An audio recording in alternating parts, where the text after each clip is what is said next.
നമ്മളെല്ലാവരും നായകന്മാരാണ്.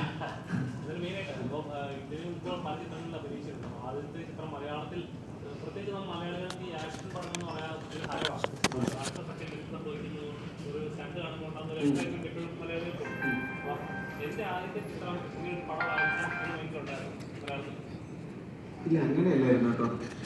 ഇത് എനിക്ക് അങ്ങനെ ജോണർ ചെയ്യുമ്പം അങ്ങനെ സ്പെസിഫിക് ആയിട്ട് റൊമാൻസോ അങ്ങനെ ഒന്നുമില്ല.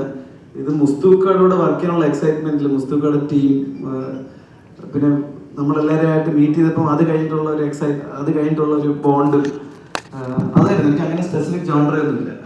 ഈ പടത്തിന്റെ സക്സസ് ആയിട്ട് ഞാൻ കണ്ടൊരു കാര്യം വെച്ചാൽ ഒരു ഡിപ്പാർട്ട്മെന്റിൽ കോംപ്രമൈസ് ചെയ്തിട്ടില്ല. എഡിറ്റിംഗ്, ബിജിഎം, ആർട്ട്, ക്യാമറ, അത് പ്രൊഡ്യൂസർ എന്നൊരു ഫ്രീഡത്തിന്റെ ധൈര്യത്തിലാണോ അങ്ങനെ, അതോ ഫസ്റ്റ് വർക്ക് സ്റ്റാർട്ട് ചെയ്യുന്ന ടൈം തൊട്ടേ മാക്സിമം എഫേർട്ട് ഇടണമെന്നുള്ളൊരു ഉദ്ദേശം ഉണ്ടായിരുന്നു? മാക്സിമം എഫേർട്ട് ഇടണമെന്നുള്ളത് നമ്മുടെ ഒരു ടോട്ടൽ ടീമിന്റെ ഒരു തീരുമാനമായിരുന്നു.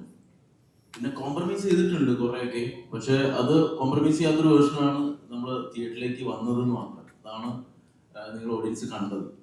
കാരണം കോംപ്രമൈസ് ചെയ്യാന്ന് പറഞ്ഞാൽ ചിലപ്പോൾ നമ്മൾ യാത്രക്കിടയിൽ വണ്ടിന്റെ ടയർ വെട്ടുന്നത് പോലും ഈ ഒരു പ്രതിസന്ധികൾക്ക് കാരണമായിരുന്നു പലതും. ആ സമയത്തിന് അവിടെ എത്തൂല, അല്ലെങ്കിൽ അവിടെ വേണ്ട കാര്യങ്ങൾ സെറ്റാക്കി എടുക്കാൻ പറ്റില്ല എന്നൊക്കെ പറഞ്ഞ കുഞ്ഞു കുഞ്ഞു കാര്യങ്ങൾ. പക്ഷെ ഈ പറഞ്ഞ പോലെ എല്ലാവരും മാക്സിമം എഫേർട്ട് ഇടുക എന്നുള്ളത് ഞങ്ങളുടെ ഒന്നിച്ചുള്ള തീരുമാനമായിരുന്നു. അത് പ്രൊഡക്ഷന്റെ ഭാഗത്തുനിന്നും അങ്ങനെ ഒരു സപ്പോർട്ടായിരുന്നു. 150ഓളം പുതുമുഖങ്ങൾ ഈ മൂവിയിൽ വന്നിട്ടുണ്ട്. അവരെ വെച്ചിട്ടാണ് ഈ മൂവി ഫുൾ ഓഫ് ചെയ്തിരിക്കുന്നത്. ഇത്രയധികം ഒരു സക്സസിലേക്ക് പോകുമെന്നൊക്കെ പ്രതീക്ഷിച്ചിട്ടുണ്ടായിരുന്നു? Be honest. സക്സസിനെ കുറിച്ചല്ല, നമ്മള് വിജയപരാജയങ്ങളെ കുറിച്ച് ആയിരുന്നില്ല ഞങ്ങൾ ബോധമായിട്ട്. നമ്മള് ഈ പറഞ്ഞ പോലെ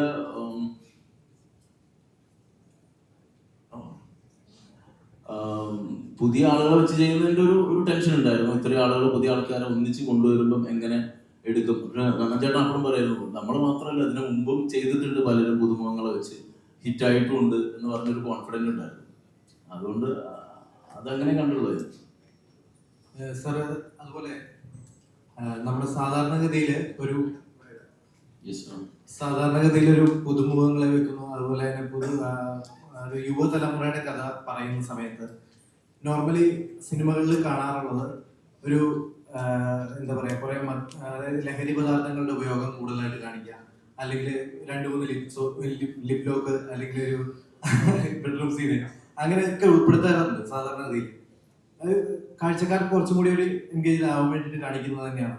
പക്ഷെ ഇതിനകത്ത് അത്രമാത്രം ആ ലെവലിലേക്കോ അല്ലെങ്കിൽ ആ മേഖലകളിലേക്കോ ഒന്നും കടന്നതില്ലാതെ അവരുടെ പണത്തിന് മീതെ പലതും പറക്കില്ല, അതുകൊണ്ട് പണം ഉണ്ടാക്കണം എന്നുള്ള ചിന്തയെ മാത്രം ഒരു ഹൈലൈറ്റ് ചെയ്ത് കാണിക്കാനുള്ള കാരണം എന്തായിരുന്നു?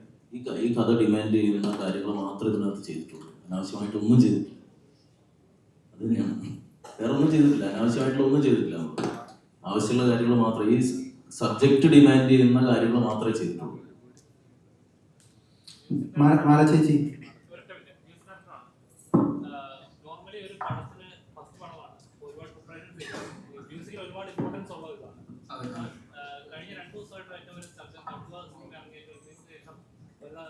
സൗന്ദര്യത്തെ കുറിച്ചാണ്. ഒരു തിയേറ്ററിൽ ഇരുന്ന ഒരു സിനിമ കാണുമ്പോൾ ആളുകൾക്ക് കേൾക്കുന്ന ഓഡിയോയും അത് ആസ്വദിക്കുന്നതിന് ഒരു ഇതുണ്ട്. കഴിഞ്ഞ ദിവസം തന്നെ അതിനെ കുറിച്ച് കമന്റ് ചെയ്തായിരുന്നു. തിയേറ്ററിൽ നിന്ന് തലവേദന എടുത്താണ് ഓരോ പ്രേക്ഷകരാണ്. ഇതേപോലെ ഒരു ആക്ഷൻ ചിത്രം ചെയ്യുമ്പോൾ എത്രത്തോളം പ്രിക്കഷൻ നിർത്തുന്നുണ്ട്?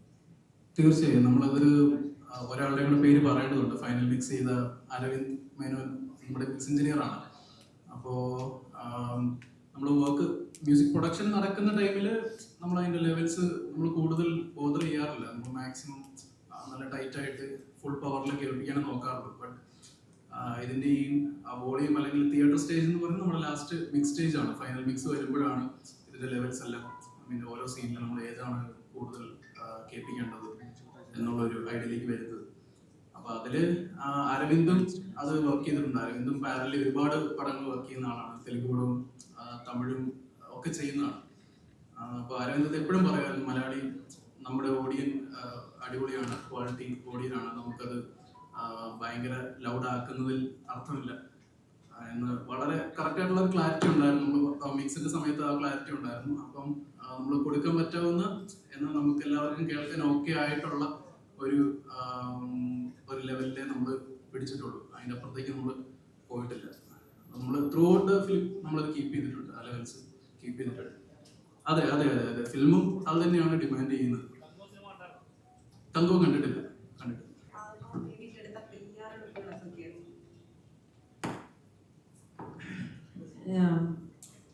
ആക്ച്വലി ഞാൻ അതിന് വേണ്ടി മാസ്റ്റർ പീസിന് വേണ്ടി കുറച്ച് വണ്ണം വെച്ചിരിക്കുന്ന സമയത്താണ്, മാസ്റ്റർ പീസ് എന്ന് പറഞ്ഞ വെബ് സീരീസ് ഉണ്ടായിരുന്നത്, അതിനകത്ത് കുറച്ച് വണ്ണം വേണമായിരുന്നു. അപ്പോൾ അതിനുവേണ്ടി നല്ല വണ്ണമൊക്കെ വെച്ച് ഇരുന്നപ്പോഴാണ് പിന്നെ മുസ്തഫ എന്നോട് അങ്ങനെ വലിയ ചേഞ്ച് ഒന്നും വേണമെന്ന് പറഞ്ഞത് കൊണ്ട് ഒരു പ്രത്യേകം ഒരു ശരീരം സൂക്ഷിക്കണമെന്നൊന്നും ഞാൻ മനസ്സിലാക്കിയുമില്ല. പെട്ടെന്നാണ് കോസ്റ്റ്യൂം എടുക്കാൻ പോയപ്പോൾ നമ്മുടെ കോസ്റ്റ്യൂമർ നിസാർ റഹ്മത്ത് എന്നെ കണ്ടിട്ട് ഒരുപാട് വണ്ണമാണ്, ഇത് പറ്റൂല എന്ന് പറയുകയും പിന്നെ ഷൂട്ടിങ്ങിന് അധികം സമയമില്ലാതാവുകയും ചെയ്തു. അപ്പോൾ എനിക്ക് ഏറ്റവും വലിയ ചലഞ്ച് എന്ന് പറഞ്ഞാൽ ഇവർ പറയുന്ന ഒരു ഒരു മെലിയണം എന്നുള്ളതായിരുന്നു. അപ്പം അതിനുവേണ്ടി ഭയങ്കരമായിട്ട് എക്സസൈസ് ചെയ്യും, ജിമ്മിൽ പോവുക. അവിടെ ഞങ്ങൾ അൻപോട് കൺമണിയുടെ ഷൂട്ടിങ്ങിൻ്റെ സമയത്തായിരുന്നു. അപ്പോൾ രാവിലെ അവിടെ ജിമ്മിൽ പോവും, ഡയറ്റ് ചെയ്യും, ഏതാണ്ട് ഒരു നേരം മാത്രം ഭക്ഷണം കഴിച്ച് അങ്ങനെയൊക്കെ, അത് സാലഡ് മാത്രമൊക്കെ കഴിച്ചിട്ടായിരുന്നു. വെച്ചാൽ ഉടനെ ഷൂട്ടിങ് തുടങ്ങും, അപ്പം അതിന് മുമ്പ് കുറേ വെയിറ്റ് ലൂസ് ചെയ്യണം എന്നുള്ളത് അതായിരുന്നു ഒരു വലിയ ചലഞ്ച്. ബാക്കി എനിക്ക് അങ്ങനെ വലിയ പ്രയാസമില്ലായിരുന്നു, കാരണം സ്ക്രിപ്റ്റ് നേരത്തെ എന്നെ തന്നിരുന്നു. എപ്പോഴും ഇവർ രണ്ടുപേരും, മുസ്തഫയും പിന്നെ കണ്ണമ്പായാലും രണ്ടുപേരും ഫോണിൽ അവൈലബിൾ ആണ്, അതിനെക്കുറിച്ച് സംശയം ചോദിക്കാനും വിളിച്ചു ചോദിക്കാനും ഒക്കെ. അപ്പം നിരന്തരമായിട്ട് ഞാനിങ്ങനെ വിളിച്ചിട്ട് ആ ഡയലോഗ് അങ്ങനെ പറയാമോ, ഈ ഡയലോഗ് ഇങ്ങനെ പറയും, ഇവരങ്ങനെ ചിന്തിക്കും, ഇവരിങ്ങനെ ചിന്തിക്കും എന്നൊക്കെ ചോദിച്ചുകൊണ്ടിരുന്നു. ഞാൻ അതിൻ്റെ ഒരു വർക്കിൽ എൻ്റെ പ്രോസസ്സ് നടന്നുകൊണ്ടിരുന്നു പാരലായിട്ട്. പിന്നെ റോണക് സേവിയർ ഒരു ലുക്ക് ഡിസൈൻ ചെയ്ത് തന്നു. അപ്പം അതിന് വേണ്ടിയിട്ട് ഒരു എന്താ പറയുക, പല്ലിന് ചെറിയ ചേഞ്ച് വേണം, അപ്പം അതിൻ്റെ കാര്യങ്ങൾ. പിന്നെ അമൽ, ശാലിനി, ഇവർ രണ്ടുപേരും ഹെയർ മേക്കപ്പും നമുക്ക് സെറ്റിലുണ്ടായിരുന്നു. അപ്പം ഇവരുടെ 4 പേരുടെയും ഒരു സപ്പോർട്ട്, അതായത് കോസ്റ്റ്യൂമിൻ്റെയും മേക്കപ്പിൻ്റെയും സപ്പോർട്ടിനെ ഭയങ്കരമായിട്ട് ഹെൽപ്പ് ചെയ്തു ക്യാരക്ടർ ചെയ്യാനായിട്ട്. പക്ഷേ രമാദേവിയെ കുറച്ച് കഴിഞ്ഞപ്പോൾ എനിക്ക് മനസ്സിലായി, അതുകൊണ്ട് ക്യാരക്ടർ പോകാതെ അവസാനം വരെ ചെയ്യാൻ ഡയറക്ടറിൻ്റെയും എഴുത്തുകാരൻ്റെയും പിന്നെ കോ ആക്ടേഴ്സിൻ്റെയും സപ്പോർട്ട്, പ്രത്യേകിച്ച് മിസ്റ്റർ സുരാജ് ഞാറുകൊണ്ട് അദ്ദേഹത്തിൻ്റെ സപ്പോർട്ട്. ഓരോ പ്രാവശ്യം ഷോട്ട് കഴിഞ്ഞിട്ട് പക്ക പക്ക പക്ക പക്ക പക്ക അതിങ്ങനെ പറയും, ഓക്കെയായിരുന്നു ചേച്ചിയത്. പിന്നെ പുസ്തകമായിട്ട് എനിക്ക് അങ്ങനെ ഒരു റാപ്പും ഉണ്ട്. പുസ്തകം ഞാൻ ചെയ്യുന്നത് ശരിയായ പുസ്തകം കണ്ടാൽ എനിക്കറിയാം, അല്ലെങ്കിൽ പുസ്തകം വർക്കായില്ലെങ്കിൽ എനിക്ക് മനസ്സിലാവും. ഒന്നുകൂടെ എടുക്കാമോ പുസ്തകം, ഒന്നുകൂടെ നോക്കിയാലോ ഇത് ചോദിക്കുമ്പോൾ ഞങ്ങൾക്കത് വർക്കാണ്. അങ്ങനെ ഭയങ്കര ബ്യൂട്ടിഫുൾ ഒരു ടീമിൻ്റെ കൂടെ വർക്ക് ചെയ്തിട്ട് മതിയാവാത്തൊരവസ്ഥയിലാണ് ഞാൻ ഇരിക്കുന്നത്. കാരണം എനിക്ക് കുറച്ച് ദിവസം ഉണ്ടായിരുന്നുള്ളൂ. അപ്പോൾ അത്ര ബ്യൂട്ടിഫുൾ ഒരു ടീമാണ്. നമ്മളിപ്പോൾ വർക്ക് ചെയ്യുന്നത് മാത്രമല്ല, ഈ പിള്ളേരെ ഫ്രെയിമിൽ കാണുന്നതായിരുന്നു എൻ്റെ ഏറ്റവും വലിയ ഹൈ. ഭയങ്കര രസമായിരുന്നു അവരോട് വർക്ക് ചെയ്യാൻ.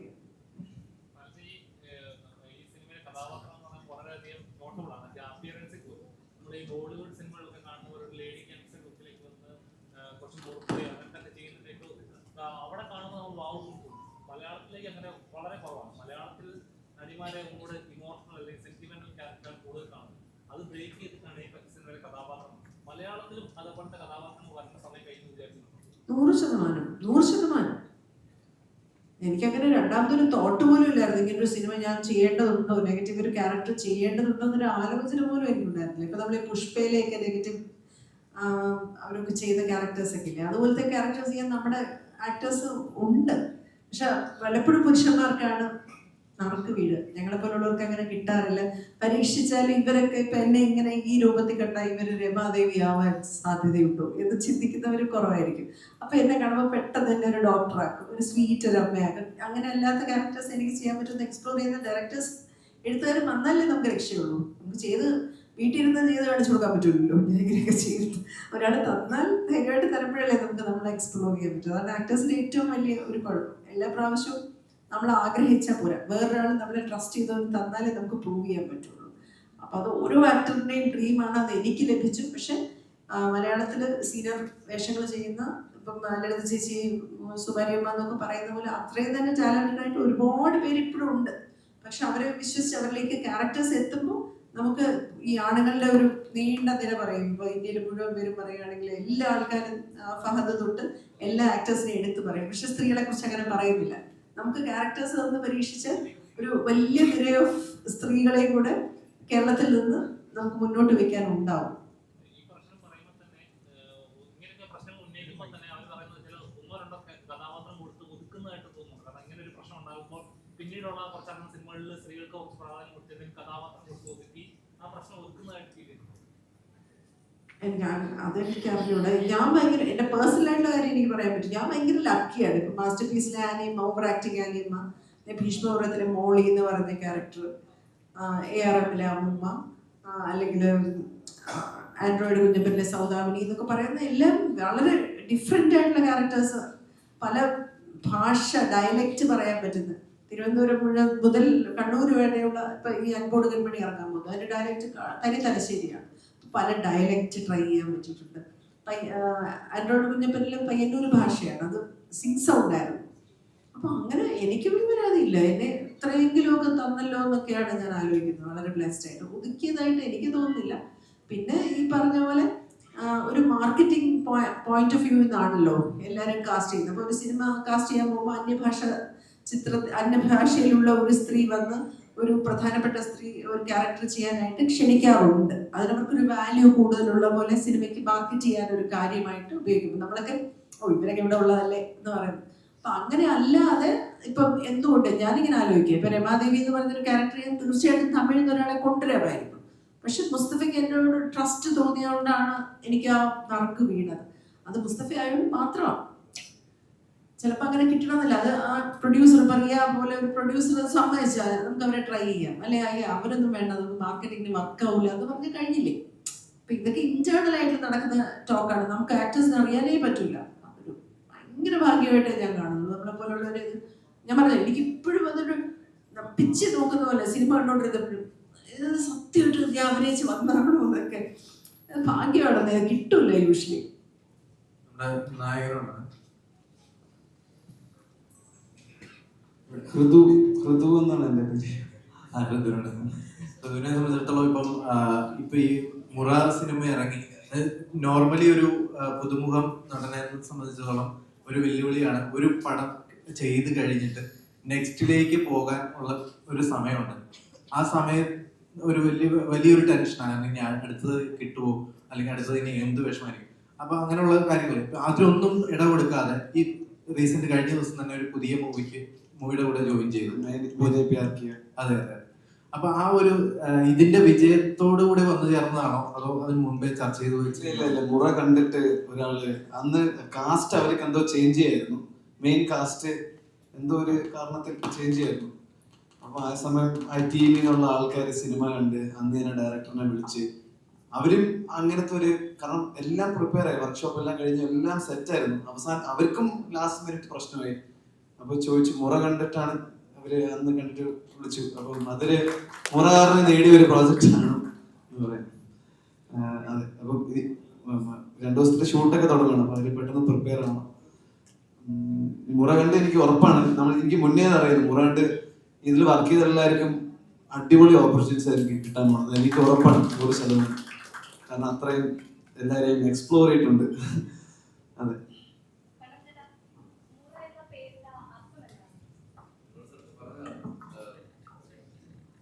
അത് ലെയറൊന്നും മുറ പോലെ വരട്ടെ എന്നും അലമുറയെന്നും പിന്നെ പര്യായ പദങ്ങൾ ഒരുപാടുണ്ട് അത് നോക്കിക്കഴിഞ്ഞാൽ. പിന്നെ ഇതിനകത്ത് നമ്മൾ ഉദ്ദേശിക്കുന്ന കിട്ടേണ്ടത് ഇപ്പം കപ്പേള പോലെ ഒരു ഭയങ്കര പേരായിരുന്നു. അവളുടെ ജീവിതമായിട്ടൊക്കെ കണക്ഷനുണ്ട്. അപ്പം അതുപോലെ ഇതിൽ ഭയങ്കര കണക്ഷനുണ്ട്. അപ്പം അത് കണ്ട് മനസ്സിലാക്കി ഇതിൽ ഏത് ആംഗിളിൽ എടുക്കണം.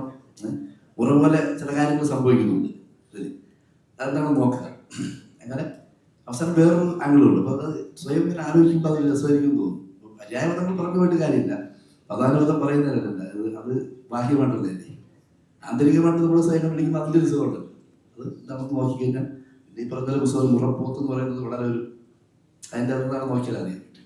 അങ്ങനെയുണ്ട്. പക്ഷെ പലതും ഇതിനകത്ത് അലമുറയുടെ ഇതുണ്ട് അമ്മമാരുടെ.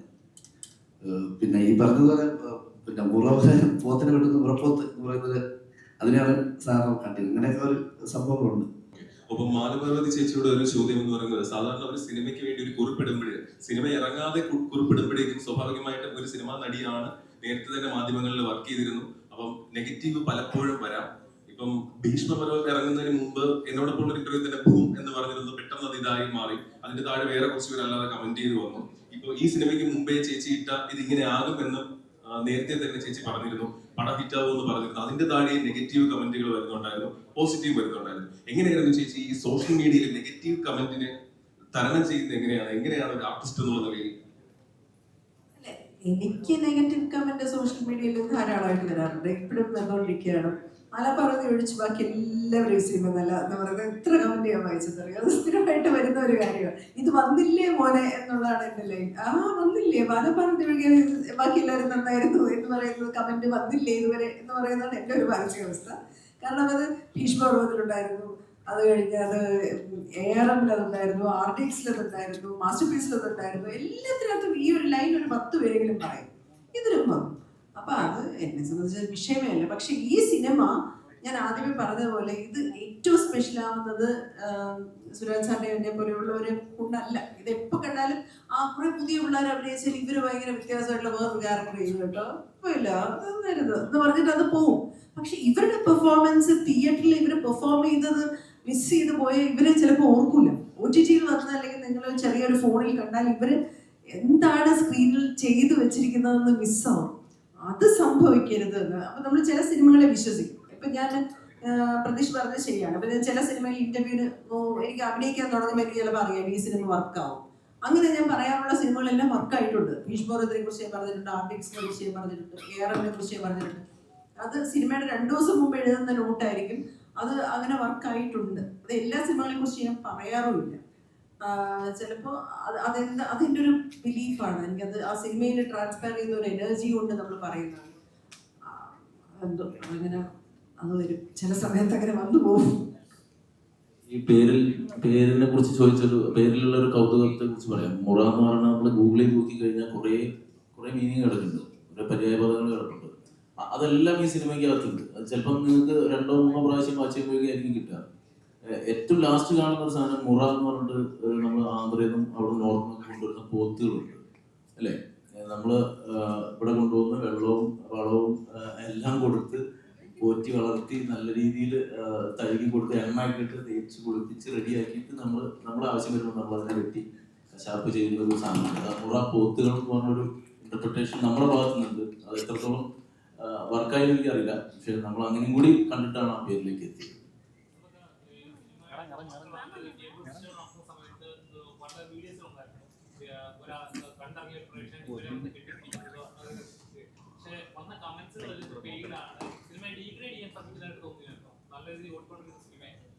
ഒരിക്കലുമില്ല, അത് ഭയങ്കര ജെന്യുവൻ ആയിരുന്നു. നമ്മൾ പറഞ്ഞിട്ട് പോലുമില്ല, തിയേറ്ററിൽ നമ്മൾ വരുന്ന പോലും പറഞ്ഞിട്ടില്ല.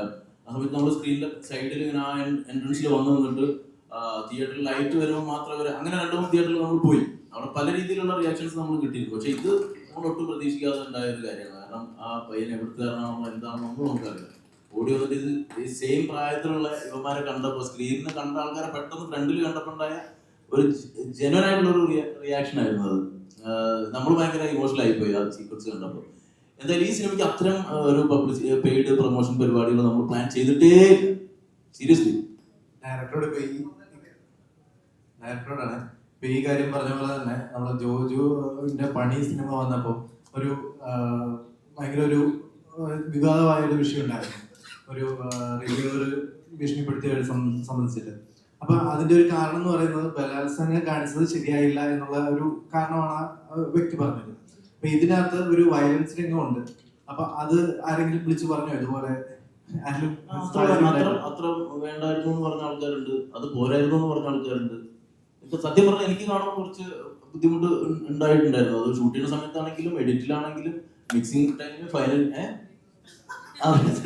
സമയത്താണെങ്കിലും. പക്ഷെ അത് ആ സബ്ജക്ട് ഡിമാൻഡ് ചെയ്യുന്നതുകൊണ്ട് മാത്രമാണ് നമ്മളത് അങ്ങനെ വെച്ചത്.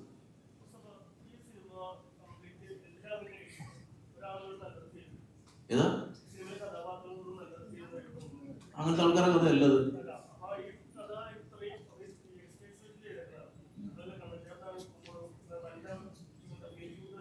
അതെ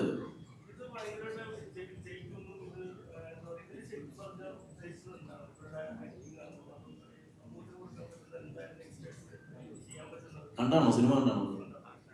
സമൂഹത്തിന് കൊടുക്കാൻ പറ്റിയത് ഇപ്പൊ നമ്മള് സിഗരറ്റിന്റെ പാക്ക് കണ്ടില്ലേ? സിഗരറ്റിന്റെ പാക്കറ്റിന്റെ മുകളിൽ ഭയങ്കര ഗുണം കാണിച്ചിട്ടുള്ള ഒരു സാധനം, ഒരു ഫോട്ടോ വെക്കില്ലേ, എന്നിട്ട് ഇത് വലിക്കരുത് എന്നാണ് പറയുന്നത്. അതുപോലെ തന്നെയാണ്, അത്രേ ഉള്ളൂ. ഈ സിനിമ ചെയ്തു വെച്ചിരിക്കുന്ന കുറെ പ്രശ്നങ്ങളുണ്ട്. ഈ പയ്യന്മാർ ഇതിനകത്തേക്ക് വന്ന ഈ പ്രായത്തിലുള്ള ആളുകൾ ഇത്തരം പരിപാടികൾക്ക് വന്നാൽ ഉണ്ടാവുന്ന ഇമ്പാക്റ്റ് എന്താണ്, അല്ലെങ്കിൽ എഫക്റ്റ് എന്താണ്, അതിന്റെ നഷ്ടങ്ങൾ എന്താണ്, അതിന്റെ പ്രയാസങ്ങൾ എന്താണ്, അതിന്റെ വേദനകൾ എന്താണ്, അത് വേദന അനുഭവിക്കുന്ന പിന്നീടുള്ള ആളുകൾ ആരൊക്കെയാണ്, അമ്മമാരായിരിക്കാം, കാമുകിമാരായിരിക്കാം, ചേച്ചിമാരായിരിക്കാം, ഇതൊക്കെയാണ് നമ്മൾ പറഞ്ഞു പോയിട്ടുള്ളത്.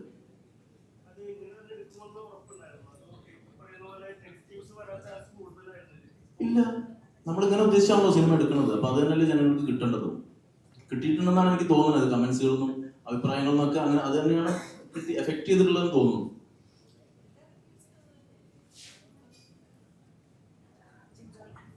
ചെയ്യുവാണെങ്കിൽ അത് പേയില്ല. അതാണ് പൊതുവെ ഞാൻ വിളിച്ചത്. മാളെന്നുള്ളതാണ് പലരും എഴുതിയ കമന്റ്. അങ്ങനെയല്ലേ നിങ്ങളെ കണ്ടത്? ഞാൻ കണ്ടത് മിക്കവാറല്ലേ നമ്മള് കണ്ടതല്ലേ നിങ്ങൾ എഴുതുള്ളൂ.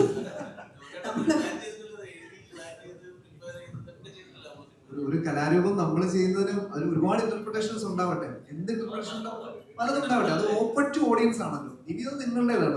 ഒരു കലാരൂപം ഇവിടുന്ന് എല്ലാവരും കൂടി ചേർന്ന് ഉണ്ടാക്കി നമുക്കൊരു ഇന്റർപ്രിട്ടേഷൻ ഉണ്ട്. പക്ഷെ നിങ്ങളത് എന്ത് ഇന്റർപ്രിറ്റ് ചെയ്താലും അത് നിങ്ങളുടെ ശരിയാണ്. അത്രേ ഉള്ളൂ. കപ്പേള ചെയ്തപ്പോ ലാസ്റ്റില് അന്നാബന്റെ ഒരു ഡയലോഗ് ഉണ്ട്, ഈ കടൽ കാണിച്ച് ചോദിക്കുന്നു സാർ. ഒരുപാട് വിമർശനങ്ങൾ കേട്ടതാണ്. അതിനേക്കാളേറെ പ്രശംസ കേട്ട ഒരു ഡയലോഗാണ്. കാരണം ആ സിനിമ അത്രയും ടോട്ടൽ നരേറ്റ് ചെയ്ത് പോകുമ്പോൾ ആ ഡയലോഗ് പറയുമ്പോൾ എൻ്റെ ഉള്ളിൽ എനിക്ക് ഒരു ഫീൽ ഉണ്ട്.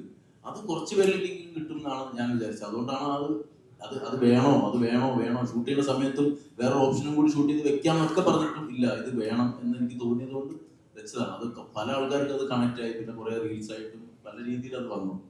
അതുപോലെ തന്നെയാണ് നമ്മള് മനസ്സിൽ വിചാരിക്കുന്ന ഒരു സാധനം. നമ്മൾ ഇത്രയും പേര് ഇരുന്ന് ഇത്രയും ഇതിന്റെ പിന്നിൽ വർക്ക് ചെയ്യുന്ന ആൾക്കാർ ഇരുന്നിട്ട് നമ്മൾ ഇതിന്റെ ഏത് സ്ഥലത്താണ് പ്രശ്നം, എവിടെയാണ് പ്രോബ്ലം, അല്ലെങ്കിൽ എവിടെയാണ് ആൾക്കാർക്ക് ഫീൽ ചെയ്യണം എന്നുള്ളതൊക്കെ ഡിസ്കസ് ചെയ്തിട്ടാണ്. ഒരു പ്രീ പ്രൊഡക്ഷൻ എന്ന് പറഞ്ഞ പ്രോസസ് ഒരു സിനിമയ്ക്ക് ഭീകരമായിട്ടുള്ള സപ്പോർട്ട് ഉണ്ട്. അത് നമ്മളെ സിനിമയ്ക്ക് ഉണ്ടായിട്ടുണ്ട്. അത്രയും സമയം നമ്മൾ പ്രീ പ്രൊഡക്ഷനിൽ ഇരുന്നിട്ടുണ്ടായിരുന്നു.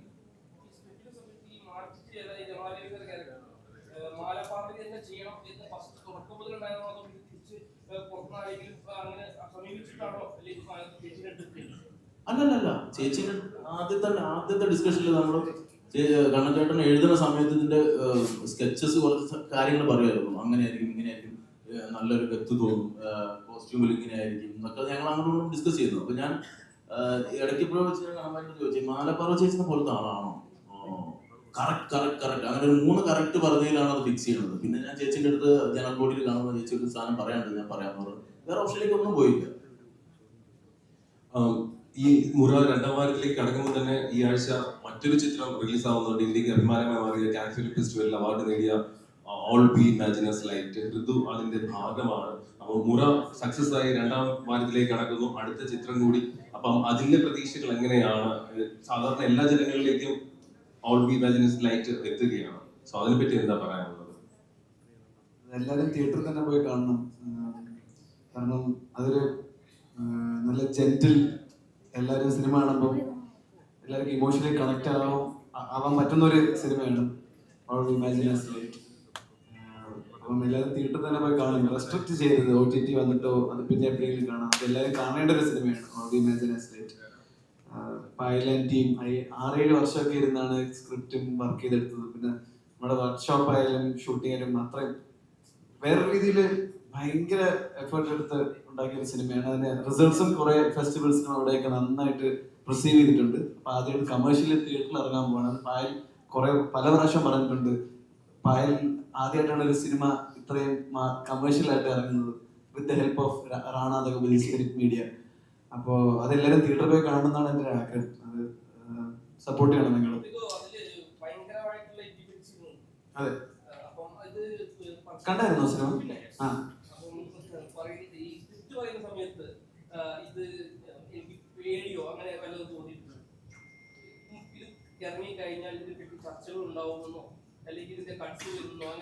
അതെന്തായാലും കാണുമല്ലോ.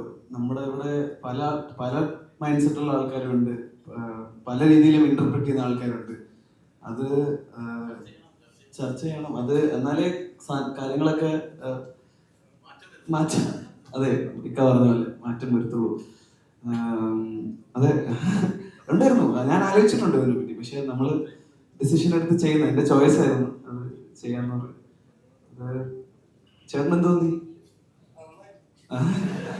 ഓക്കെ,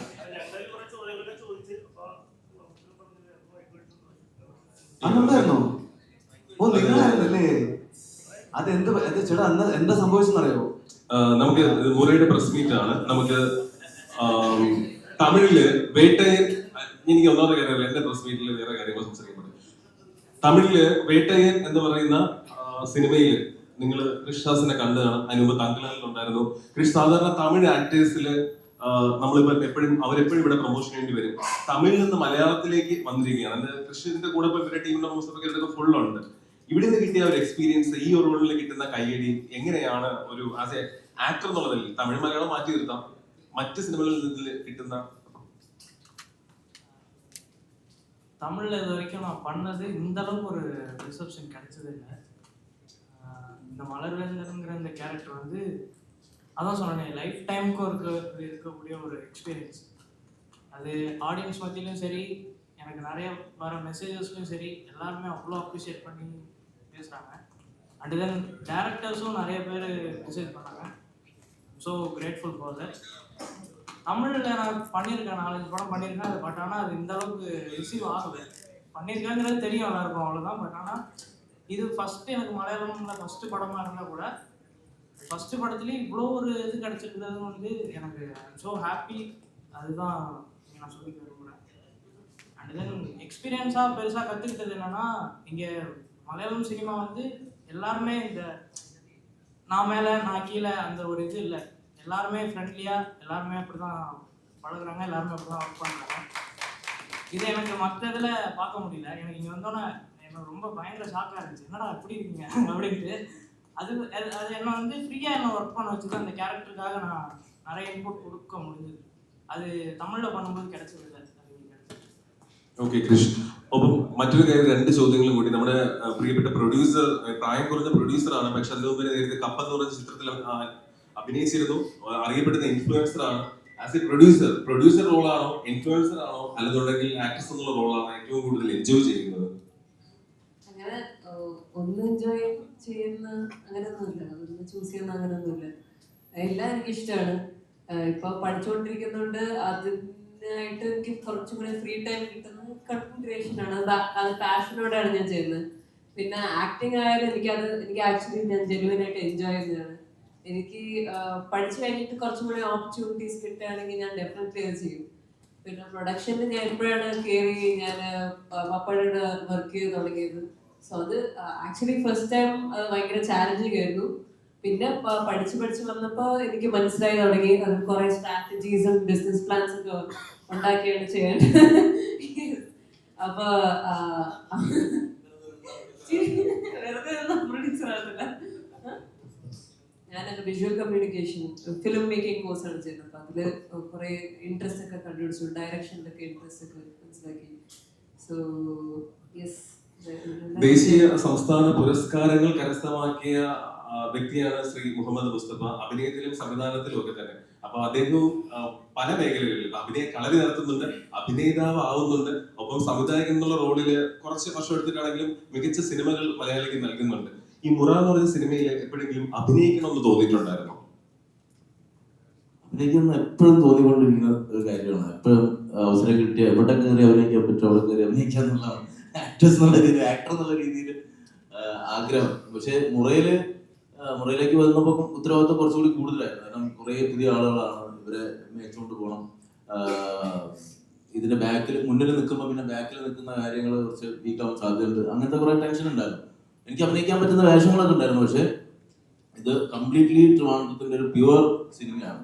അതുകൊണ്ട് ഞാൻ പോയി അവിടെ ഒരു കള്ളത്തരം കാണിക്കണ്ടെന്ന് വിചാരിച്ചു. അതുകൊണ്ട് സിനിമയിൽ അഭിനയിച്ചില്ല. പക്ഷെ ഡബ് ചെയ്തു. അതൊരു പോലീസ് വേഷം ചെയ്ത ഒരാൾക്ക് ഡബ് ചെയ്തു. അത് പോലീസുകാരൻ തിരുവനന്തപുരത്തുകാരനാണെന്ന് നിർബന്ധമൊന്നുമില്ലല്ലോ, അതുകൊണ്ട് ചെയ്തതാണ്. തിരുവനന്തപുരം എന്ന് കേൾക്കുമ്പോൾ പണ്ട് ചെങ്കൽ ചൂള, ഇപ്പൊ രാജാജി നഗരം എന്നറിയപ്പെടുന്നു. കാരണം അവിടെ നിന്ന് നേരത്തെ റീലിലായിരുന്നു ജോബിൻ വൈറലായിരുന്നു. അവിടുത്തെ ഒരു കൂട്ടായ്മ, അവിടുത്തെ സൗഹൃദം, അവരുണ്ടാക്കിയ റീലായിരുന്നു സൂര്യ സാറിന്റെ ഒരു ഗാനം റീമേക്ക് ചെയ്തുകൊണ്ട് ഇവര് വൈറലായത്. ഇപ്പൊ ജോബിന്റെ വീട്ടുകാര് സിനിമ കണ്ടായിരുന്നു, അവരുടെ പ്രതികരണം എങ്ങനെയാണ്? നാട്ടുകാരുടെ പ്രതികരണം എന്തായിരുന്നു ഇപ്പോഴത്തെ ഒരു പടം കയറി ഇത്രയും വലിയ അഭിപ്രായങ്ങൾ നേടുമ്പോൾ?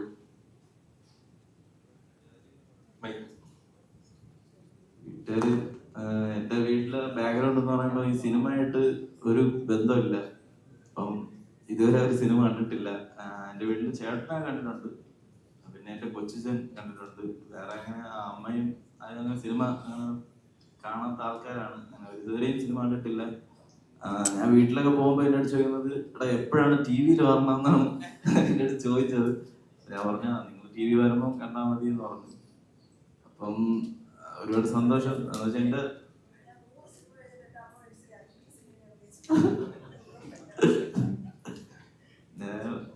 സന്തോഷമുണ്ട്. എന്ന് വെച്ചാൽ ഇപ്പൊ എൻ്റെ ഫ്രണ്ട്സ് ആയിരുന്നാൽ പോലും മുറ 5 പ്രാവശ്യം കണ്ടവരൊക്കെ ഉണ്ട്.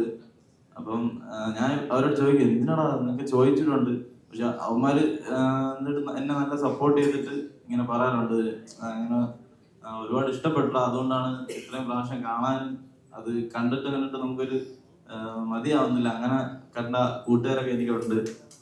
അപ്പോൾ പിന്നെ ആദ്യമായിട്ടാണ് എൻ്റെ ഫ്ലക്സ് ഒക്കെ ഇങ്ങനെ അടിക്കുന്നത് ഞാൻ ഇങ്ങനെ കണ്ടത്. അപ്പൊ എല്ലാരും എൻ്റെ അടുത്ത് ചോദിച്ചു, ആടാ നീ എത്ര രൂപ കൊടുത്തെന്നൊക്കെ ചോദിച്ചു. ഞാൻ പറഞ്ഞു ഞാൻ പൈസ ഒന്നും കൊടുത്തില്ല. ഞാൻ പൈസ ഒന്നും കൊടുത്തില്ല. ആദ്യമായിട്ട് ഇങ്ങനെ എൻ്റെ ഒരു മുഖം വെച്ചൊരു ഫ്ലക്സ് ഒക്കെ വന്നപ്പം അത് കണ്ടപ്പോൾ ഒരുപാട് സന്തോഷമുണ്ട്. ശ്രീ അനുജിത്തിന് ഇപ്പൊ ഭയങ്കര ബിസിയാണ്. അദ്ദേഹം തിരക്കേറിയ ഒരു നടനായി മാറിക്കഴിഞ്ഞ ഭാഗമാണെന്ന് തോന്നുന്നു. ഇൻസ്റ്റാഗ്രാമിലേക്ക് ഫോളോവേഴ്സ് കൂടിയോ നിങ്ങൾ രണ്ടുപേരുടെയും, യദുവിന്റെയും അനുജിത്തിന്റെ ഒക്കെ? കൂടി. എത്ര കൂടി? ഒരു ദിവസം 20 വെച്ച് വരും. കേറുന്നുണ്ടോ? അവിടെയോ?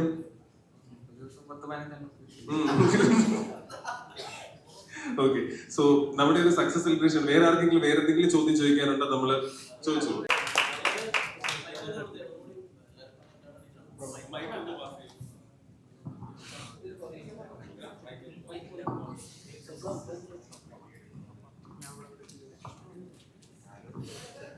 സുഷിൻ ശ്യാമും അനിരുദ്ധും ഒക്കെ ചെയ്യുന്നത് പോലെ തന്നെ സംഗീതോപകരണങ്ങളുടെ വളരെ പവർഫുൾ ബീറ്റുകൾ ഉപയോഗിച്ചുകൊണ്ട് എന്നാൽ മിതത്വത്തോട് കൂടിയിട്ട് ഈ സിനിമ ഇത്രയും മനോഹരമായിട്ടുള്ള ഒരു വിഷ്വൽ അല്ലെങ്കിൽ ഒരു തിയേറ്റർ എക്സ്പീരിയൻസ് ആക്കാനായിട്ട് ഏറ്റവും കൂടുതൽ സഹായിച്ച ഒരാൾ എൻ്റെ മ്യൂസിക് ഡയറക്ടറാണെന്നാണ് ഞാൻ വിശ്വസിക്കുന്നത്.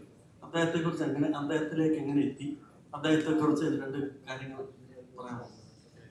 നേരത്തെ പറഞ്ഞു, ഓരോ മെസ്സേജ് വരുമ്പോഴും എല്ലാ മെസ്സേജിലും മ്യൂസിക് ഡയറക്ടറിനെ കുറിച്ചും മ്യൂസിക്കിനെ കുറിച്ചും പരാമർശിക്കാറുണ്ട് ആളുകൾ. സിനിമ കണ്ട ആളുകൾ, അത്രയും ഗൗരവത്തിൽ സിനിമ കണ്ട ആളുകൾ ഈ പറഞ്ഞ പോലുള്ള കമന്റ്സുകൾ ചോദിച്ചിട്ടുണ്ടായിരുന്നു. ക്രിസ്റ്റിയെ കണ്ടെത്തുന്നത് നമ്മൾ ഒരുപാട് തേടി പിടിച്ച് കണ്ടെത്തിയൊന്നുമില്ല. നമ്മൾ ക്രിസ്റ്റോ, നമ്മുടെ പ്രമയുഗൊക്കെ മ്യൂസിക് ചെയ്ത ക്രിസ്റ്റോ ആണ് ഞാൻ ആദ്യം അപ്രോച്ച് ചെയ്തത്. അപ്പോൾ ക്രിസ്റ്റോ ഭയങ്കര തിരക്കായിരുന്നു. ക്രിസ്റ്റോ ആണ് പറഞ്ഞത് ഇങ്ങനെ ഒരാളുണ്ട്, ക്രിസ്റ്റി എന്നാണ് പേര്, അവൻ്റെ കുറച്ച് ട്രാക്കുകളൊക്കെ ഞാൻ അയച്ചു തരാം എന്ന് പറയുന്നു. ക്രിസ്റ്റിക്ക് നമ്പർ കൊടുക്കുന്നു, എനിക്ക് കുറച്ച് ട്രാക്കുകളൊക്കെ അയച്ചു തരുന്നു. ഞാൻ പ്രൊഡക്ഷനായിട്ട് ഡിസ്കസ് ചെയ്യുന്നു, നമ്മളത് ഫിക്സ് ചെയ്യുന്നു.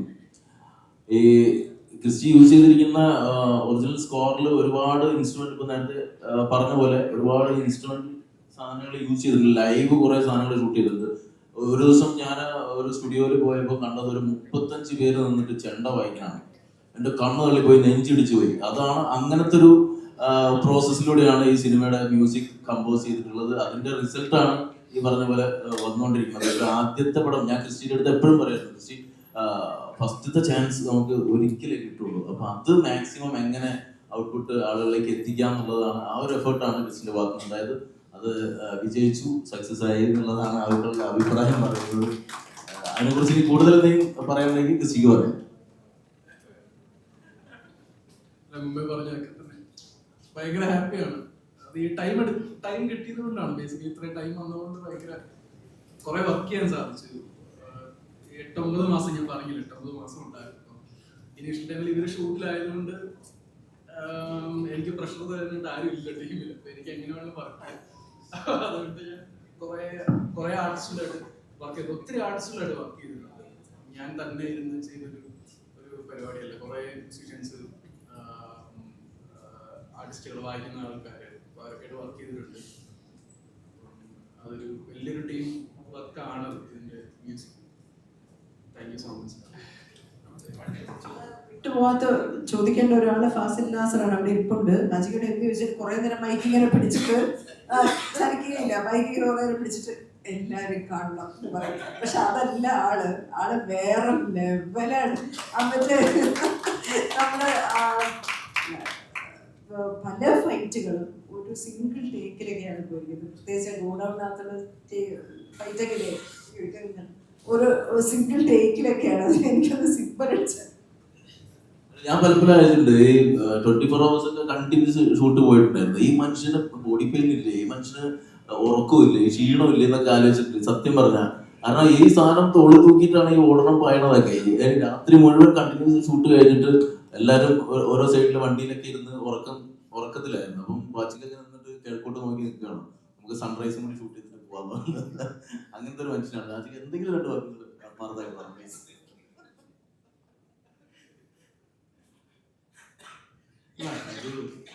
നമ്മുടെ ടീമിന്റെ തന്നെയാണ്. ടീം നമ്മൾ എല്ലാവരും സപ്പോർട്ടീവാണ്.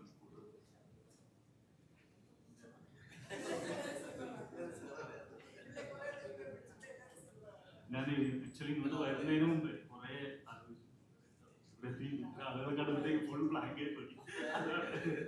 ഞാൻ ഇപ്പൊ കപ്പേള ചെയ്യുന്ന സമയത്താണെങ്കിൽ നമ്മൾ നേരത്തെ ഒരു ഷോർട്ട് ഡിവൈഡ് ചെയ്തിട്ട് അങ്ങനെ പോയി ഷൂട്ട് ചെയ്യലല്ല. നമ്മൾ ലൊക്കേഷനിൽ എത്തുന്നു, അവിടുത്തെ ആംബിയൻസ്, അവിടുത്തെ ആർട്ട് വർക്ക് പരിപാടികൾ എങ്ങനെയാണ് നോക്കി നമ്മളെ എഡിസിനെ കൊണ്ടൊന്ന് പ്ലേ ചെയ്യിപ്പിച്ച് അത് കഴിഞ്ഞിട്ട് ആക്ടേഴ്സ് വരുമ്പോഴേക്കും നമ്മൾ ഇതാണ് പ്ലേ എന്ന് കാണിച്ചു കൊടുത്ത് അങ്ങനെയാണ് നമ്മൾ ഷോർട്ട് ഡിവൈഡ് ചെയ്യണം. അപ്പൊ ആ വാച്ചിങ് അങ്ങനത്തെ ഒരു സ്റ്റൈലിലാണോ വർക്ക് ചെയ്തത് എനിക്ക് അറിയില്ലായിരുന്നു. കാരണം നമ്മൾ നേരത്തെ ഇരുന്ന ഒരു സീൻ എടുത്ത് ഷോർട്ട് ഡിവൈഡ് ചെയ്ത് അങ്ങനെ ഷൂട്ട് ചെയ്യുന്ന ആൾക്കാരുണ്ട്. പക്ഷെ ഞാൻ നേരത്തെ ചെയ്തത് അങ്ങനെയല്ല, ഈ സിനിമ അങ്ങനെയല്ല ചെയ്തത്. അപ്പൊ ആദ്യം തന്നെ വാച്ചിങ്ങിന്റെ അടുത്ത് ഞാൻ പറയുന്നുണ്ടായിരുന്നു, ഇങ്ങനെ ഷോർട്ട് ഡിവൈഡ് ചെയ്തിട്ടല്ല കേട്ടോ നമ്മൾ പോയി സെറ്റിൽ ചെന്നിട്ടാണ് ഷോർട്ട്. അപ്പൊ അത് ബുദ്ധിമുട്ടായിരുന്നോ? അത് സത്യത്തിൽ ബുദ്ധിമുട്ടൊന്നും ആയിട്ടൊന്നുമില്ല. പറഞ്ഞ പോലെ മുസ്തൂരായിട്ട് നമ്മൾ പ്രീ പ്രൊഡക്ഷൻ ടൈമിൽ ഒരുപാട് സംസാരിച്ചു. ഷോർട്ട് ഡിവിഷനെ കുറിച്ചും കളർ ടോണിനെ കുറിച്ചും എല്ലാം നേരത്തെ പ്ലാൻ ചെയ്തിട്ടാണ് നമ്മൾ വന്നത്. പിന്നെ ഷൂട്ട് കുറച്ചും കൂടെ ഈസി ആയെന്ന് വെച്ചാൽ നമുക്ക് തമ്മിലുള്ള കൺഫ്യൂഷൻ ഉണ്ടായിരുന്നില്ല. അപ്പൊ എന്താ വേണ്ടെന്നുള്ള മുസ്തൂന് എന്താ വേണ്ടെന്നുള്ള കാര്യം ഓൾറെഡി എനിക്കറിയാം, മനസ്സിലായി. അപ്പൊ നമ്മളത് ഷോർട്ട് എടുക്കുമ്പോൾ തന്നെ അറിയാം, പുള്ളിയെ ഫേസ് നോക്കുമ്പോൾ തന്നെ അറിയാം ഓക്കെയാണ്. പിന്നെ ഉള്ളത് ഇപ്പം ഈ പുതിയ പയ്യന്മാരാണല്ലോ. അപ്പൊ എനിക്ക് കുറച്ചും കൂടെ ഒരു എന്താ പറയാ കംഫർട്ട് ആയിരുന്നു. കാരണം കൂടുതൽ സ്റ്റാർസ് ഒന്നും ഇല്ലല്ലോ. അതുകൊണ്ട് സുരാജേട്ടൻ്റെ കൂടെ എൻ്റെ 3ാമത്തെ പടമുണ്ട്. അതിന് മുമ്പ് പുത്തമ്പുഴ ശിവരാത്രി കിട്ടുകയും ചെയ്തായിരുന്നു. അപ്പൊ എനിക്കതുകൊണ്ട് അങ്ങനെ വലിയ പ്രശ്നമായിട്ട് തോന്നിയില്ല, കംഫർട്ടായിരുന്നു കൂടുതൽ. പിന്നെ എല്ലാം ADs ആയാലും പിന്നെ നമ്മുടെ കൂടെ വർക്ക് ചെയ്യുന്നില്ല ഫ്രണ്ട് സർക്കിളിൽ വർക്ക് ചെയ്യുന്ന ഒരു ഫീൽ ആയതൊന്നും കുഴപ്പമില്ലായിരുന്നു. പിന്നെ എടുത്തു പറയേണ്ടത് ഫൈറ്റ് കൊറിയോഗ്രാഫ് ചെയ്ത PC-നായിട്ട് ഞാൻ നേരത്തെ വർക്ക് ചെയ്തിട്ടുണ്ട്. അതും എനിക്ക് കുറച്ചും കൂടി കംഫർട്ടായിരുന്നു. അപ്പോൾ നേരത്തെ ഞാനും മുസ്തും കൂടെ പുള്ളിനായിട്ട് ഇരുന്ന് സംസാരിച്ചു. ഇതിൻ്റെ ഫൈറ്റ് എങ്ങനെ വേണം എന്നുള്ള കാര്യങ്ങളൊക്കെ ഡിസൈഡ് ചെയ്തിട്ടുണ്ടായിരുന്നു. അതും മാക്സിമം റിയൽ ആയിട്ട് തന്നെ ഷൂട്ട് ചെയ്യുന്ന രീതിയിലായിരുന്നു പ്ലാൻ ചെയ്തത്. അതിന് മാസ്റ്ററിനോട് പറഞ്ഞത് നമ്മൾ ഈ സ്ഥിരം ഫൈറ്റ് കാണുന്ന പോലെ റോപ്പിലുള്ള പരിപാടിയും കാര്യങ്ങളൊക്കെ മാറ്റി പയ്യന്മാരെ ഫൈറ്റ് ആണല്ലോ, അപ്പോൾ റിയൽ ആയിട്ട് കിട്ടുന്ന രീതിയിൽ പ്ലാൻ ചെയ്യാന്നുള്ള രീതിയിലായിരുന്നു. അത് മാക്സിമം നമുക്ക് കിട്ടിയിട്ടുണ്ടെന്നാണ് ഇവിടുന്ന് വരുന്ന റിവ്യൂസും കാര്യങ്ങളൊക്കെ. പിന്നെ ഒരു കാര്യം എന്ന് വെച്ചാൽ നമ്മൾ തിരുവനന്തപുരം ബേസിട്ടുള്ള ഒരു കഥയെന്ന് പറയുന്നത്. മാക്സിമം തിരുവനന്തപുരം സ്ഥിരം ലൊക്കേഷനുകളിലൊന്നും കാണിച്ചിട്ടില്ല ഈ പടത്തിൽ. നിങ്ങൾ കണ്ടാൽ അറിയാം, സ്ഥിരം വരുന്ന തിരുവനന്തപുരത്തിലുള്ള വിഷ്വൽസ് ഒന്നും അല്ല ഇതിലുള്ളത്. ജാനുകന്മാരെ വെച്ചിട്ടായിരുന്നു തിരുവനന്തപുരം കഥകൾ പറഞ്ഞത്. അങ്ങനെ കുറെ ശ്രമിച്ചിട്ടുണ്ട്. പിന്നെ വരുന്നത് ഈ പടത്തിന്റെ കളർ ടോൺ കാര്യങ്ങളും അതും ഓൾറെഡി നമ്മൾ നേരത്തെ ഞാനും മുസ്തും കൂടി നമ്മൾ പ്ലാൻ ചെയ്തു, എങ്ങനെയൊക്കെ വേണം, കളർ പാലറ്റ് എങ്ങനെ വേണം, ഇതിന്റെ ടോൺ എങ്ങനെ വേണം, അതൊക്കെ നേരത്തെ ഡിസൈഡ് ചെയ്തിട്ടുള്ളതാണ്. അപ്പൊ അത് ഒരു പരിധിവരെ നമുക്കത് കളർ ഗ്രേഡിങ്ങിലായാലും ഇല്ല മൊത്തത്തിൽ കിട്ടിയിട്ടുണ്ടെന്നാണ്.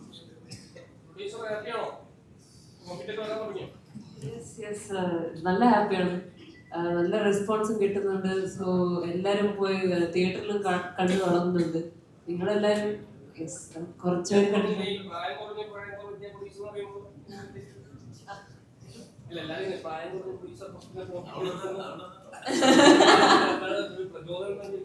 എനിക്ക് ചിലപ്പോഴൊക്കെ എനിക്ക് അതെ യെസ് കറക്റ്റ് മല ചേച്ചി പറഞ്ഞത്.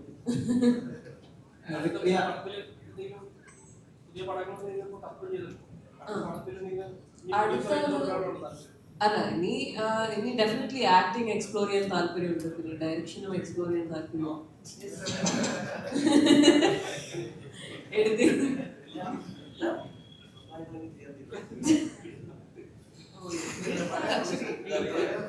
റിയയുടെ റീൽസ് ഒക്കെ കാണുമ്പോൾ മനസ്സിലാവും റിയയുടെ ഒരു എഡിറ്റിംഗ് പാറ്റേൺ അടിപൊളിയാണ്. സ്വന്തമായിട്ട് ഷൂട്ട് ചെയ്യുന്നു, അത് എഡിറ്റ് ചെയ്യുന്നു. അത് ഭയങ്കര രസമുള്ള കട്ടുകളൊക്കെയാണ് ചെയ്യാറ്. ഞാൻ എൻ്റെ മോളൊക്കെ ഭയങ്കര ഫാനാണ് പ്രിയയുടെ. ആവണം ആഗ്രഹം. Yes, definitely.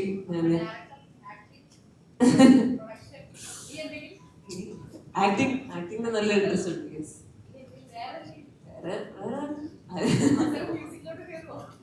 മ്യൂസിക്കിലൊക്കെ ക്രിസ്തു ചേട്ടനെ പോലെയൊക്കെ ഞാൻ വിചാരിച്ച PR റോളൊക്കെ കാര്യം അത് ചോദിച്ചു. ഞാൻ ചോദിച്ചു PR ഒക്കെ ആവുമെന്ന് ചോദിച്ചിട്ട് പ്രൊഡക്ഷൻ കമ്പനിയെ വിളിച്ചിട്ട് അത് ഭയങ്കര കോമ്പറ്റീഷനാണ് എനിക്ക്.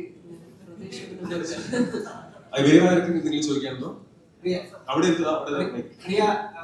ഈ ഫിലിം പ്രൊഡ്യൂസ് ചെയ്യാനുള്ള കാരണം എന്താ? ഇതില് ഹാരൂൺ ഒരു മെയിൻ ക്യാരക്ടർ ചെയ്യുന്നതുകൊണ്ടാണോ ഇത് പ്രൊഡ്യൂസ് ചെയ്തത്, അതോ തിരക്കഥ കേട്ടിട്ട് ഇഷ്ടപ്പെട്ടിട്ടാണോ? ഈ കഥ തന്നെ കേട്ടിട്ട് നല്ല ഇഷ്ടപ്പെട്ടു. പിന്നെ ഞാനും പപ്പയും മോസ്റ്റ്ലി പപ്പ നല്ല ആക്ഷന്റെ ഫാനാണ്. എനിക്ക് പിന്നെ ഇതിലെ ഇമോഷൻസ് ആയ ഫ്രണ്ട്ഷിപ്പ് ആയ കണക്ഷൻ എല്ലാം നല്ല ഇഷ്ടപ്പെട്ടു. പിന്നെ യെസ്, കഥ നല്ലതായിട്ട് ഇഷ്ടപ്പെട്ടു. ഇതില് ഋതു ഹാറൂൺ മാത്രമല്ല നായകൻ എന്ന് പറയുന്നത്. കാരണം ഋതു ഹാറൂണും നമ്മുടെ 4 ചെറുപ്പക്കാരും ഇതിനാരും നമ്മൾ നായകന്മാരായിട്ടോ കേന്ദ്ര കഥാപാത്രങ്ങളായിട്ടോ ആരും അവതരിപ്പിച്ചത്. ലീച്ച് ഒരു ചെറിയ റോള് ചെയ്തവർ പോലും ഇതിനകത്തൊരു കൊച്ചു ചേട്ടാ എന്താ അറിയോ, ഈ ഇത്രയും പുതിയ ആൾക്കാരെ വെച്ചിട്ട് ഒരു പ്രൊഡക്ഷൻ, ഞാൻ ചിലപ്പോൾ ഒരു 10 കൊല്ലം കറങ്ങിയാലും എനിക്കൊരു പ്രൊഡക്ഷൻ കിട്ടാൻ സാധ്യത ഉണ്ടായിരുന്നില്ല. അതുകൊണ്ടും കൂടിയാണ് ഇത് ഏറ്റെടുത്തത്.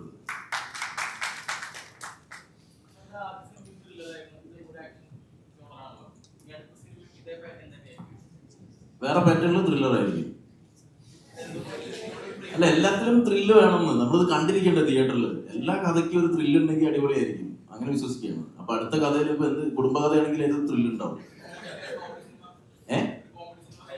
കോമഡി ആണെങ്കിൽ കോമഡി ത്രില്ലർ ചെയ്യാൻ ഭയങ്കര ഇൻട്രസ്റ്റ് ആണ്, ഇഷ്ടമാണ്. കോമഡി ത്രില്ലറാണ് നമ്മൾ അടുത്ത പ്ലാൻ ചെയ്യുന്നത്. അത് നടക്കും, എപ്പോൾ നടക്കും എന്നറിയില്ല. ഇക്ക ഇങ്ങനെ ബ്രേക്ക് സമയം കിട്ടുമ്പോൾ ഇക്കയുടെ മൈൻഡില് ഇക്ക എഴുതിയ പല സ്ക്രിപ്റ്റ്സ് ഇങ്ങനെ മൈൻഡിൽ ഓടിക്കൊണ്ടിരിക്കും. ഇക്ക നമുക്ക് സമയം കിട്ടുമ്പോൾ ഇക്ക തന്നെ ഇരുന്ന് മുറയെന്ന് ഭയങ്കര ഡിഫറെന്റ് ആയിട്ടുള്ള, നിങ്ങൾ പറഞ്ഞ പോലെ കോമഡി ത്രില്ലറിന്റെ ഇക്കടയില് തന്നെ ഉണ്ട്. ഇക്കടയില് കുറെ അധികം സ്ക്രിപ്റ്റ്സ് ഉണ്ട്, ഇങ്ങനെ പയ്യെ ഒന്നായിട്ട് വരുമല്ലേ ഇക്ക? ഒരു കുറെ കഥ ഡിസ്കസ് ചെയ്തതാണ്. അതിലിടയ്ക്ക് നമ്മൾ ഇപ്പം ഈ പറഞ്ഞ പോലെ പുതിയ ജനറേഷനിലെല്ലാം കുറെ ആൾക്കാർ ഒരുമിച്ച് ചേർത്ത ഒരു പരിപാടി ആലോചിച്ചപ്പോഴാണ് നമ്മൾ ഇതിലോട്ട് എത്തിയത്. നമ്മൾ ഡിസ്കസ് ചെയ്യുന്ന സമയത്ത് വേറെ കുറെ കഥകൾ ഡിസ്കസ് ചെയ്തിരുന്നു. ഇപ്പൊ നമ്മള് ഇതിന്റെ സക്സസ് മീറ്റ് ആണ്, അതുകൊണ്ട് തന്നെ നിങ്ങൾക്ക് എല്ലാവർക്കും വേണ്ടി ഡയറക്ടറിനോട് ഒരു റിക്വസ്റ്റ് ആണ്. അദ്ദേഹം അടിപൊളിയായിട്ട് മിമിക്രി കാണിക്കുന്ന ഒരാളാണ്. ഇപ്പൊ ഈ ഒരു സക്സസ് സെലിബ്രേഷനില് അദ്ദേഹത്തിന്റെ ആ ഒരു സിനിമ തുടങ്ങിയ മുതൽ തുടങ്ങിയത് അവസാനം വരെ ഓടിയാലും വേണോ വേണ്ട നിങ്ങൾക്ക് വേണോ വേണ്ടേ എന്നുള്ളത്. നിങ്ങൾക്ക് ലൊക്കേഷനിൽ കുറച്ച് സമയം എന്തെങ്കിലും ഗ്യാപ്പ് കിട്ടി അപ്പം വരും മൈക്കും കൊണ്ട്, അന്ന് മിമിക്രി. അതാണ് ഇതിപ്പോ ഷൂട്ട് നടക്കുമ്പോഴും മിമിക്രി, അത് കഴിഞ്ഞിട്ട് മിമിക്രി. ഇപ്പം അതാണ് അപ്പൊ എല്ലാവരും കൈയടിച്ച് നന്നായിട്ട് ലൊക്കേഷനിൽ സുരാജേട്ടനും കൂടി ഉണ്ടായിരുന്നു എനിക്ക് സപ്പോർട്ട്. സക്സസിന്റെ ഭാഗമായിട്ട്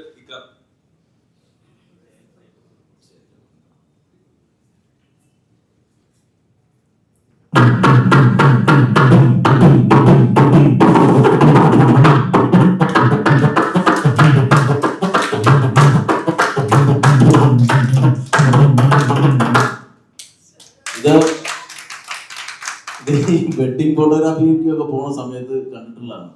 ഈ പക്കമേളക്കാര് താലി കെട്ടുന്നതിന്റെ കുറച്ച് അപ്പുറത്ത് വന്ന് പക്കമേളക്കാർ ഇരിക്കില്ലേ, ഇരുന്നിട്ട് ഇവരിങ്ങനെ ചെക്ക് ചെയ്യുന്നതാണ്, ഓരോ വാദ്യോപകരണങ്ങൾ ചെക്ക് ചെയ്യുന്നതാണ്. കുറേ കാലമായിട്ട് ഞാൻ ചെയ്യുന്നുണ്ട്, അത് തുരുമ്പിച്ചു തുടങ്ങി ഈ ഐറ്റം. അപ്പൊ ഈ ചെക്ക് ചെയ്യണ സമയത്ത് നാദസ്വരക്കാർ അപ്പുറത്തിരിക്കും, പക്കമേളക്കാർ അപ്പുറത്തിരിക്കും. അപ്പൊ തകില് വായിക്കുന്ന ആള് വായിച്ചുകൊണ്ടിരിക്കും. അപ്പൊ ഇപ്പുറത്ത് നാദസ്വരം വായിക്കുന്ന ആൾ അയാളുടെ ഒരു ഈ ഇങ്ങനെ ഓലയൊക്കെ വെച്ചിട്ട് അതിങ്ങനെ ചെയ്യും. അടുത്ത ഓലെടുത്ത് വെക്കും, വേറെ ഓലെടുത്ത് വെക്കും.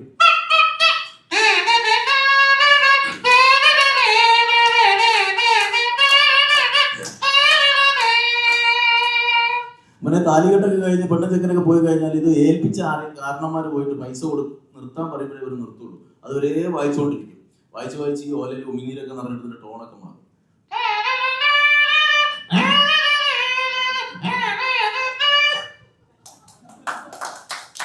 ഇതൊക്കെ ഇങ്ങനെ ഒബ്സർവ് ചെയ്യുന്ന കൂട്ടത്തിൽ ചെയ്ത് നോക്കി വെച്ച സാധനങ്ങളാണ്. സോറി.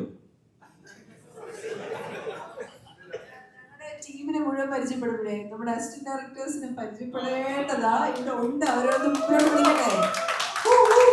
നമ്മുടെ ഇതിൽ അസിസ്റ്റന്റ് ഡയറക്ടേഴ്സ് 3 പേര്, ചീഫ് അസോസിയേറ്റ് എല്ലാവരും മുമ്പോട്ട് വരിക.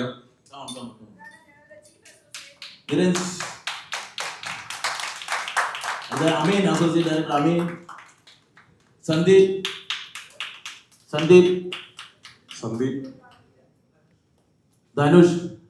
ധനുഷ് ആക്സിഡന്റലി അസിസ്റ്റന്റ് ഡയറക്ടർ ആയ ആളാണ്. ധനുഷ് ഈ അനുജിത്ത് അഭിനയിക്കാൻ വന്നപ്പോൾ ഓഡീഷനിൽ അനുജിത്തിന്റെ കൂടെ വന്നതാ, പേടി മാറ്റാൻ വേണ്ടിയിട്ട്. അവിടെ സ്ക്രിപ്റ്റ് ഒക്കെ കിട്ടി അത് പറഞ്ഞു കൊടുക്കൽ പരിപാടിയൊക്കെ ആയിരുന്നു ധനുഷിന്. പിന്നെ പതുക്കെ ധനുഷ് നമ്മുടെ ഡയറക്ഷൻ ടീമിന്റെ ഭാഗമായി. ധനുഷ് ഭയങ്കര പാഷനേറ്റീവ് ആയിട്ടുള്ള ഒരു സിനിമ പ്രവർത്തകനാവാൻ സാധ്യതയുണ്ട്. നല്ലൊരു ഡയറക്ടർ ആവാൻ സാധ്യതയുള്ള ഒരാളാണ് ധനുഷ്. നമ്മുടെ സിനിമയിൽ അഭിനയിച്ചിട്ടുണ്ട്, പാറമടയിൽ ഒരു സീനിൽ അഭിനയിച്ചിട്ടുണ്ട്. സന്ദീപ് എന്ന് പറഞ്ഞൊരു കക്ഷി കൂടി ഉണ്ടായിരുന്നു. പ്രൊമോഷൻ പരിപാടിയുടെ കാര്യങ്ങൾക്ക് വേണ്ടി ഓടിപ്പാഞ്ഞ് തളർന്നു നിൽക്കുന്ന ഒരു മനുഷ്യൻ. സന്ദീപ് വരുമ്പോ വിളിക്കാം. പിന്നെ 2 പേരുടെ പേര് ഇവിടെ പരാമർശിക്കേണ്ടതായിട്ടുണ്ട്. ഒന്ന്, എല്ലാവരും നിങ്ങൾ കൈയടിച്ച ആക്ഷൻ സീക്വൻസുകൾ ചെയ്ത ശ്രീ PC സ്റ്റൺസ്, അദ്ദേഹം ഇവിടെ എത്തിച്ചേരാൻ കഴിഞ്ഞിട്ടില്ല. അദ്ദേഹവും ഒപ്പം ഹിറ്റ് സിനിമകളുടെ ഒക്കെ ഭാഗമായി കൊണ്ടിരിക്കുന്ന 2018 മാർട്ടിക്സ് ഒക്കെ തന്നെ എഡിറ്റ് ചെയ്ത ചമൻ ചാക്കോയാണ് ഈ പടം എഡിറ്റ് ചെയ്തത്. അദ്ദേഹം ഇവിടെ എത്തിച്ചേരുന്നില്ല. അപ്പൊ അവർക്ക് വേണ്ടി നമ്മുടെ ഒരു സപ്പോർട്ട്, അവരുടെ സപ്പോർട്ട് ഭീകരമായിരുന്നു. അപ്പം നിങ്ങളെല്ലാം കാണുന്ന ആ ഒരു വിഷ്വൽസിന്റെ പിന്നിൽ അവരുടെയൊക്കെ പ്രവർത്തനം ഉണ്ട്. സന്ദീപ് വന്നോ? സന്ദീപ് നമ്മളൊരു അസിസ്റ്റന്റ് ഡയറക്ടറാണ്. സന്ദീപാണ് ഈ പ്രൊമോഷൻ കാര്യങ്ങൾ, പ്രതീക്ഷയായിട്ടുള്ള PR-വർക്കിന് വേണ്ട കാര്യങ്ങളും എല്ലാ കട്ട്സുകളും കണ്ടന്റുകളും ഒക്കെ എത്തിച്ചപ്പോഴും നമ്മളെ ഈ പ്രൊമോഷൻ വർക്കിൽ വരെ ഇവരെല്ലാം അസിസ്റ്റന്റ് ഡയറക്ടേഴ്സ് നമ്മളെ കൂടെ തന്നെ ഉണ്ട്. പിന്നെ അതുപോലെ അഭിനയിച്ച കൂട്ടത്തിൽ എടുത്തു പറയേണ്ട 1-2 ആളുകളുണ്ട്. നമ്മൾ പല സ്റ്റേജുകളിൽ അവരെ കൊണ്ടുവരാൻ പറ്റിയില്ല. ഒന്ന്, രമാദേവിന്റെ മകനായിട്ട് അഭിനയിച്ച, രാഹുലായിട്ട് അഭിനയിച്ച അക്ഷയ് ബ്രില്യന്റ് ആക്ടറാണ്. അടിപൊളിയായിട്ട് അവൻ ആ ക്യാരക്ടർ ചെയ്തിട്ടുണ്ട്. അവനോട് അത്രയും വെറുപ്പ്, പിന്നെ 4 കിട്ടണം എന്ന് തോന്നിക്കുന്ന രീതിയിൽ അവൻ അഭിനയിച്ചിട്ടുണ്ട് എന്ന് പലരും അങ്ങനെ എനിക്ക് പേഴ്സണലായിട്ട് മെസ്സേജ് അയക്കുമ്പോഴും പറഞ്ഞിട്ടുണ്ടായിരുന്നു. പിന്നെ ഒന്ന്, most important character Chokli character ചെയ്ത സിബിയും ഈ പറഞ്ഞ പോലെ ഭയങ്കര പേടിയുള്ള ഒരു ആക്ടറാണ്. ഞാൻ ഇത് ചെയ്താൽ ശരിയാവും എന്നുള്ളൊരു ടെൻഷൻ എപ്പോഴും ഉള്ളൊരു ആക്ടറാണ്. പക്ഷെ സിബി നമ്മൾ കാസ്റ്റിംഗ് കോളിൽ വന്ന് ഓഡിഷന് വന്ന സമയത്തുള്ള സിബി അല്ല പിന്നെ അഭിനയിച്ച സിബി. ആ സിനിമയുടെ ഒരു ഇമ്പോർട്ടൻറ്റ് ക്യാരക്ടറായിട്ട് സിബിനെ പ്ലേസ് ചെയ്യാനും കാരണം അതുകൊണ്ടായിരുന്നു, നല്ലൊരു ആക്ടർ ആയതുകൊണ്ടായിരുന്നു. ഇങ്ങനെ കൊച്ചു വേഷങ്ങൾ ചെയ്ത എല്ലാവരും നല്ല ആക്ടേഴ്സാണ്. എല്ലാവരും അമ്മമാര്, സിനിമയിൽ അഭിനയിച്ചിട്ടുള്ള അമ്മമാര്. ഇതുപോലെ അതെ, സജിയുടെ അമ്മനൊക്കെ നമ്മൾ വീട് ഷൂട്ടിന് തരുമെന്ന് ചോദിക്കാൻ പോയപ്പോൾ ആ വീട്ടിലെ ചേച്ചിയാണ് സജിന്റെ അമ്മ. ഞാനും അഭിനയിക്കട്ടോ എന്ന് പറഞ്ഞാൽ അങ്ങനെ അന്ന നോക്കുമ്പോൾ സജിനെ പോലെ തന്നെ ഉണ്ട് സജിന്റെ അമ്മ. അങ്ങനെയൊക്കെ കാസ്റ്റ് ചെയ്തിട്ടില്ല, അങ്ങനെയൊക്കെ ചെയ്തിട്ടുള്ളതാണ്. എല്ലാവരും നല്ല പെർഫോം ചെയ്തിട്ടുണ്ട്. ഒരു പ്രത്യേക അറിയിപ്പ്, മുസ്തഫ പറഞ്ഞില്ല, നീ എന്റെ പേര് പറയണം. വേടൻ ബിനു എന്ന് പറയുന്ന ശക്തമായ കഥാപാത്രത്തെ അവതരിപ്പിച്ചത് സുരേഷ് ബാബുവാണ്. നമ്മുടെ എന്റെ പെട്ടെന്ന് വേടൻ ബിനു അപ്പൊ വേടൻ ബിനുവായിട്ട് എല്ലാവരും, കാരണം ഇവരെല്ലാവരും ഒരു ടീമായിട്ടാണ്. ആക്ച്വലി മുറ എന്ന് പറഞ്ഞൊരു സിനിമ ഇപ്പോഴും എനിക്കൊന്നും അസിസ്റ്റന്റ് ആണെങ്കിലും അസോസിയേറ്റ് ആണെന്നുണ്ടെന്നുണ്ടെങ്കിലും കംപ്ലീറ്റ് പേര് ഒരു ടീമായിട്ട് നിന്ന് പ്രവർത്തിക്കുന്നതിന്റെ ഒരു പരിണിത ഫലമാണ് നിങ്ങൾ സ്ക്രീനിൽ കാണുന്നത്. ഇപ്പോഴും ആ ഒരു ടീം ഒക്കെ പരിചയപ്പെട്ടില്ല, കൂടെ തന്നെ ഉണ്ട്. അവര് ആ ഒരു മൊത്തം ഗ്രൂപ്പും അവരുടെ മനസ്സും അവരുടെ പ്രയത്നവും ഒക്കെ തന്നെ കൂടെ ഉണ്ട്. അത് തന്നെയാണ് സിനിമയുടെ വിജയം എന്ന് പറയുന്നത്. സോ ഇത് വൈൻഡപ്പ് ചെയ്യുന്നതിന് മുമ്പ് നമ്മള് തുടക്കം നമ്മുടെ മുറയിലെ പാട്ടിലൂടെ തന്നെയായിരുന്നു. ഇവര് ആ ഒരു പാട്ട് പാടി, നമ്മുടെ മുറയിലെ പാട്ട് പാടിയിട്ട് ഒരു ഫോട്ടോ സെഷൻ കൂടിയായിട്ട് നമുക്ക് വൈൻഡപ്പ് ചെയ്യാം. സോ ടൈറ്റിൽ സോങ് പാടിയിരിക്കുന്നതും എഴുതിയതും റൈക്കോ എന്ന് പറഞ്ഞ പുതിയ ഒരു റാപ്പറാണ്. അയാളെ കൊണ്ടുവന്നത് ക്രിസ്റ്റിയാണ്. അത് ഭയങ്കര വർക്കായിരുന്നു ക്രിസ്റ്റിനെ കണ്ടത്. അതുപോലെ നമ്മുടെ സിനിമയിൽ ബാക്കി മറ്റു 2 പാട്ടുകൾ, ശ്രീനാഥ് ബാസി പാടിയൊരു സോങ് ഉണ്ട്. അത് എല്ലാവർക്കും ഭയങ്കര ഇഷ്ടപ്പെട്ട സോങ്ങാണ്. ശ്രീനാഥ് ബാസി കപ്പേളയിലുള്ളൊരു സൗഹൃദത്തിന്റെയും സ്നേഹത്തിന്റെയും മുകളിൽ വന്ന് പാടി. വേറൊരു പാട്ട് അൻവർ അലി എഴുതിയിട്ട് എഴുതിയൊരു സോങ് വിജയദാസും സിത്താരയും പാടിയൊരു പാട്ടുണ്ട്. അത് ഇപ്പം ഈ റീസെന്റ് റിലീസായി. അതൊരു ഇച്ചിരി ഇമോഷണൽ സോങ് ആണ്. അപ്പൊ ആദ്യത്തെ അത്